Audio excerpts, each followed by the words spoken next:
নমস্কার বন্ধুরা, আমি সোমা বলছি। আশা করছি আপনারা সবাই ভালো আছেন। আমি রান্না করব ক্যাপসিকাম আলু মশলা ফ্রাই। তার জন্য লাগবে ক্যাপসিকাম। এখানে আমি লম্বাভাবে কেটে নিয়েছি। আলুগুলো আমি এরকম লম্বাভাবে কেটে নিয়েছি।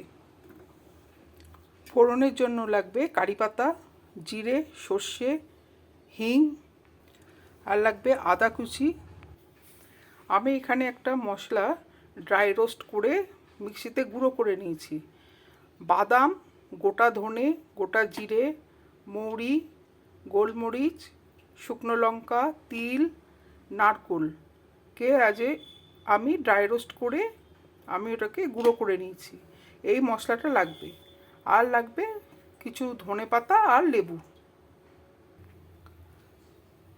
আমি কড়াতে সাদা তেল নিয়ে নিলাম। আমি ফোড়নটা দিয়ে দিচ্ছি। হিংও দিয়ে দিলাম। আদা কুচি দিয়ে দিলাম। আলুগুলো দিয়ে দিলাম।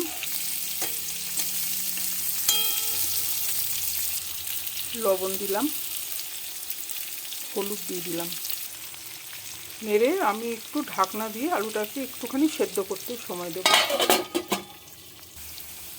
আমার অর্ধেক সেদ্ধ হয়ে গেছে আলুটা। এবার আমি ক্যাপসিকামটা দিয়ে দেব।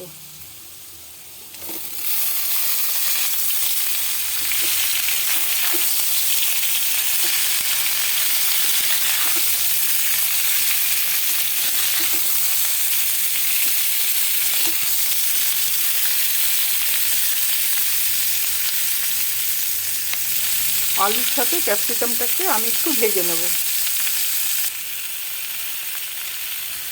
ক্যাপসিকামটা আমার আলুর সাথে ভাজা হয়ে গেছে। এবার আমি যে মশলাটা গুঁড়ো করে রেখেছি সেই মশলাটা আমি দিয়ে দিচ্ছি।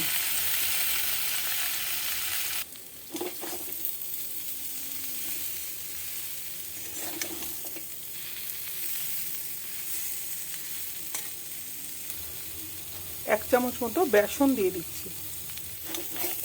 বেসন মশলা সব একসঙ্গে ভালো করে ভেজে নিতে হবে।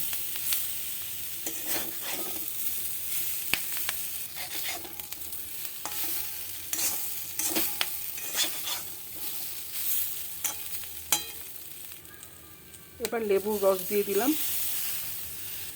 ধনে পাতা ছড়িয়ে দিলাম।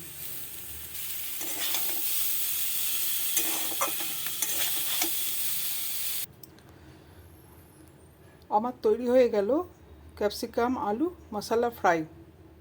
রেসিপিটা আপনাদের কেমন লাগলো আমাকে জানাবেন। ভালো লাগলে আমার পাশে থাকবেন। নমস্কার।